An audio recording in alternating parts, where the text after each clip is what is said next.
2010 ఢిల్లీ అంతా ఒక ఘనమైన వేడుకగా సిద్ధమవుతోంది. కామన్వెల్త్ గేమ్స్ 2010 ఇది భారతదేశం యొక్క గౌరవప్రదమైన క్షణం. ప్రపంచంలోని 71 దేశాల నుండి క్రీడాకారులు ఈ ఘనత కోసం తరలివచ్చారు. 1,000 కోట్ల రూపాయల బడ్జెట్తో ప్లాన్ చేసిన ఈ ఈవెంట్ భారతదేశ ప్రతిష్టను ఎక్కడికో తీసుకెళ్లే అవకాశంగా మారింది. విపరీతమైన సందడి, మెరుపులా వెలిగిన స్టేడియాలు, ప్రపంచ మీడియా లైవ్ టెలికాస్ట్ చేస్తోంది. అయితే వెనుక మాట ఏమిటి? గేమ్స్ ప్రారంభానికి కొన్ని వారాల ముందు ఒక పెద్ద స్కామ్ బయటపడింది. 1,000 కోట్ల రూపాయల అవినీతి, నకిలీ టెండర్లు, కుంభకోణాలు, అక్రమ లావాదేవీలు, బ్రిడ్జ్లు కూలిపోయి పనులు పూర్తి కాలేదు. ఈ స్కామ్ వెనుక ఎవరు, ఎందుకు, ఎలా జరిగింది? భారతదేశ చరిత్రలోనే అతిపెద్ద అవినీతి స్కామ్లలో ఒకటిగా ఎందుకు మారింది? ఈ మిస్టరీని పూర్తిగా అర్థం చేసుకోవాలంటే మనం వెనక్కి వెళ్ళాలి. ఈ స్కామ్ ఎలా మొదలైందో చూడాలి. అంతకంటే ముందు వీడియోని లైక్ చేసి సబ్స్క్రైబ్ చేయండి. కామన్వెల్త్ గేమ్స్ అనేది ప్రతి 4 సంవత్సరాలకు ఒకసారి జరుగుతాయి. 2010లో భారతదేశం ఈ ఈవెంట్కు హోస్ట్గా ఎంపికైంది. ఇది మన దేశానికి గర్వకారణంగా మారింది. గేమ్స్ నిర్వహణ కోసం 70,000 కోట్ల బడ్జెట్ మంజూరైంది. ఢిల్లీలోని మేజర్ ప్రాజెక్టులు Jawaharlal Nehru stadium, Indira Gandhi stadium, Dhyan Chand hockey stadium, Usha Mehra bridge. ఇది ప్రారంభానికి ముందే కూలిపోయింది.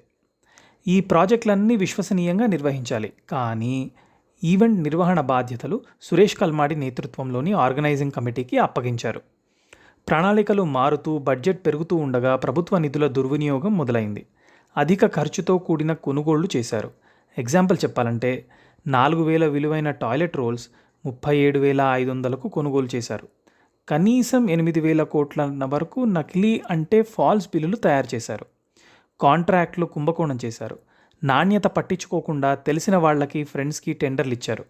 నిర్మాణాల నాణ్యత లోపం వెంటనే బయటపడింది. ఉషా మెహ్రా బ్రిడ్జ్ కూలిపోవడం పెద్ద ఉదాహరణ. ఈ స్కామ్లో ప్రధాన నిందితులుగా Suresh Kalmadi, organising committee chairman, అతనిపై 90 కోట్ల అవినీతి ఆరోపణలు వచ్చాయి. లలిత్ భానోత్ అండ్ విజరు కుమార్ టెండర్ల అవకతవకలకు బాధ్యులు అని తేలింది. షీలా దీక్షిత్ ప్రభుత్వం నిర్మాణ నాణ్యత లోపాలపై ప్రశ్నలు మొదలయ్యాయి. ఈ స్కామ్ బయటపడ్డ తర్వాత సిబిఐ, ఈడీ కేసులు నమోదు చేశాయి. సెంట్రల్ విజిలెన్స్ కమిషన్ అంటే సివిసి ఈ కుంభకోణంపై ఒక నివేదికను విడుదల చేసింది. ఈ నివేదికలో క్రీడల నిర్వహణ అనేక అవకతవకలు జరిగాయని పేర్కొంది. ఈ నివేదిక దేశ రాజకీయాలను కుదిపేసింది. సివిసి నివేదిక తర్వాత సెంట్రల్ బ్యూరో ఆఫ్ ఇన్వెస్టిగేషన్ అంటే సిబిఐ ఈ కుంభకోణంపై దర్యాప్తు ప్రారంభించింది. సిబిఐ దర్యాప్తులో అనేక సంచలన విషయాలు వెలుగులోకి వచ్చాయి. క్రీడల నిర్వహణ కమిటీ అధికారులు, కాంట్రాక్టర్లు ఈ కుంభకోణంలో పాల్గొన్నారని సిబిఐ పేర్కొంది. సురేష్ కల్మాడిని సిబిఐ అరెస్టు చేసింది. 2011లో సురేష్ కల్మాడి అరెస్ట్ అయ్యాడు. అతనిపై తీవ్ర అవినీతి ఆరోపణలు ఉండటంతో కోర్టు అతనికి జైలు శిక్ష విధించింది. అయితే కొంతకాలానికి బెయిల్పై విడుదలయ్యాడు. Lalit Bhanoth and Vijay Kumar arrest అయ్యారు.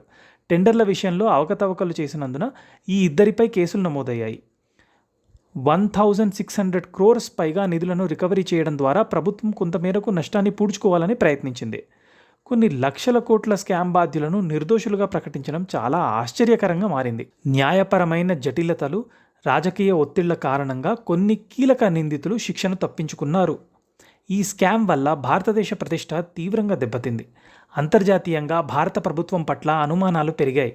ప్రపంచ మీడియా భారతదేశంలోని అవినీతి వ్యవస్థను తీవ్రంగా విమర్శించింది. అంతేకాకుండా దేశంలో అవినీతికి వ్యతిరేకంగా నిరసనలు భారీగా జరిగాయి.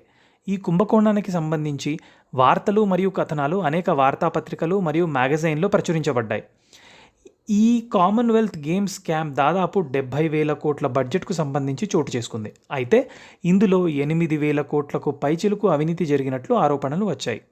అవినీతి, అక్రమ లావాదేవీలు, నకిలీ టెండర్లు, అధిక ఖర్చుతో కొనుగోళ్లు వంటి అంశాలు ఈ స్కామ్ను భారతదేశ చరిత్రలోనే అత్యంత భారీ అవినీతి ఘటనల్లో ఒకటిగా నిలిపాయి. 2010 కామన్వెల్త్ గేమ్స్ భారతదేశ క్రీడా చరిత్రలో అత్యంత వివాదాస్పద ఘట్టం. ఇది ఒకప్పుడు గర్వంగా భావించిన ప్రాజెక్టును భారీ అవినీతి కుంభకోణంగా మార్చింది. అయినా ప్రజలు, మీడియా, న్యాయ వ్యవస్థ కలిసి ఈ స్కామ్పై కఠినంగా స్పందించడం ఒక ముఖ్యమైన మలుపు. ఈ వీడియో మీకు నచ్చితే లైక్ చేయండి, షేర్ చేయండి, సబ్స్క్రైబ్ చేయడం మర్చిపోకండి. ఇంకా మన ఛానల్లో ఎలాంటి వీడియో చూడాలనుకుంటున్నారో కామెంట్ చేయండి. Thank you.